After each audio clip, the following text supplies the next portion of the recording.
Alright, so welcome back, you guys. Today we're going to be talking about foundations and how to pick the right shade for you. I do know the struggle, you guys, is so hard some days. There's a lot of foundation choices we do have nowadays, which makes it a little bit easier. But I do know some people struggle with what undertone to pick from, what foundation shade, and so on. But I did take some notes on my iPhone. I do have a lot for you guys. So the first one on my list is a cool undertone. And this one is an old trick if you guys haven't heard about it. But it's based on the veins on your wrist. So if your wrist veins are blue or purple and you look good in silver jewelry and also have like a pink hue to your skin, that means you're a cool undertone. And the next one is a warm undertone and the veins are either green or olive, and that's what mine looks like. And you also look good in gold jewelry and you have a yellow hue to your skin. So I do think I pull warm. But the next category I also think I do fit into sometimes, and it's a neutral undertone. Your veins on your wrist are blue or green and you look good in gold and silver, and there's no difference in hue of skin. So some days I am warm, some days I am neutral. It just depends what foundation it is. And another thing I do want to touch on before I go ahead and go into a demo is if your foundation looks gray on you, that means it's a little bit too light. It will almost look ashy on the skin, so do remember that.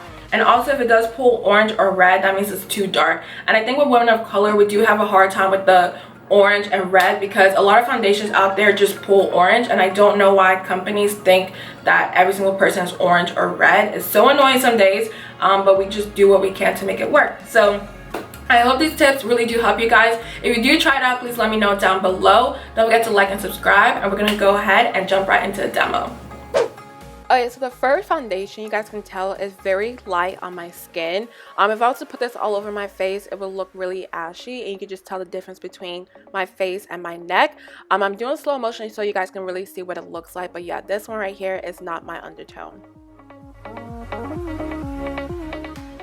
Moving on to the next foundation, I didn't have a clip of me applying it, but this is the Anastasia stick foundation. I know it looks like it matches me, but when I put it all over my face, you guys, it looks really gray on my skin. I don't know why, but that means it's a little bit too light for me. Moving on to the next foundation, this is a Maybelline Fit Me in Warm Coconut. The reason why I love this foundation is because if you look at my chest and my face, it has that yellow undertone in the foundation and just looks perfect every single time I wear it. Moving on to Still Stay All Day foundation, I will honestly say it looks pretty close to my skin tone. Comparing it with the Maybelline one, they do look pretty similar, so honestly I would pick either one. Last but not least is my black Opal stick foundation. This one, you guys can tell, looks so orange on my skin. I don't know what I was thinking when I saw it in the store, but this one's a little bit too dark for me. Okay, so right now I'm trying to decide between the foundations, and I did go ahead and pick the Maybelline foundation. But another way to see if a foundation is the right tone for you is you can go ahead and put it on your chest, and if it disappears into your skin, that's how you know it's the right undertone for you. And honestly, you guys, I do this all the time in Ulta and Sephora, and it always works for me. So if you haven't tried this trick yet, go ahead and do it.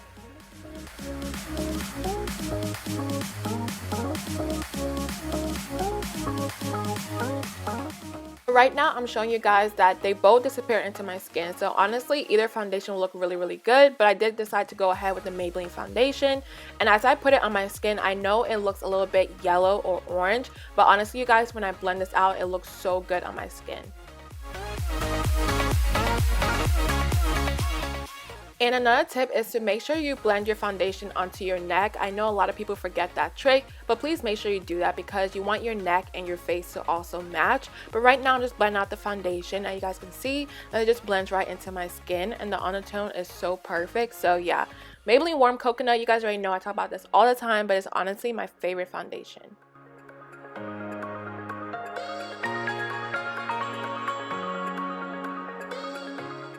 So once I'm done blending my foundation, you guys can tell my face matches my neck and my neck matches my chest, so everything looks pretty good.